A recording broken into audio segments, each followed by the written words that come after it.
Қайырлы күн. Тапсырмаға қарасақ, кері тригонометриялық функцияның мәнін анықтау. Косинус 2 еселенген, мына формула косинус 2 альфаны анықтайды, яғни бізде косинус 2 альфа, бізде ол косинус квадрат альфа минус синус квадрат альфаға тең. Альфаның орнында бізде түгел ар косинус 3-тен 2. Енді есебіміздің формасы қалай өзгереді? Косинус квадрат альфаның орнына арк косинус 3-тен 2. Жазамыз минус синус квадрат арк косинус 3-тен 2.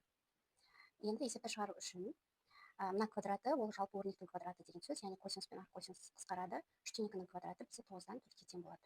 Енді азайтылған. Енді мына өрнектің синус квадрат арк косинус 3-тен 2-ні анықтауды мен мына жаққа көрсетейін. Қараңыз, жалпы синус арк косинус 3-тен 2-ның квадраты деп осылай жазып қойсам да болады. Енді сіз формулаға қолдансаңыз болады, но формуланы ұмытып қалдыңыз делік, ол кезде не істейсіз? Онда сіз мына аргументті бір а деп белгілеп алайық.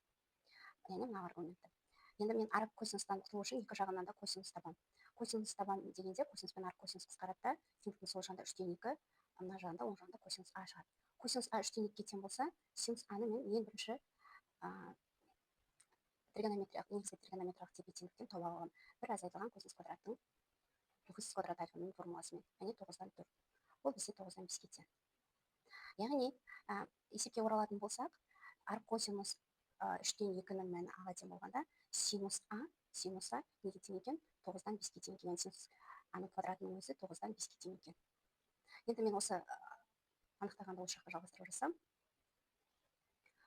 Енді сонда есептің мәні шығады. 9-дан 4-тен 9-дан 5 алайық. Минус 9-дан 1. Жауабы минус 9-дан 1.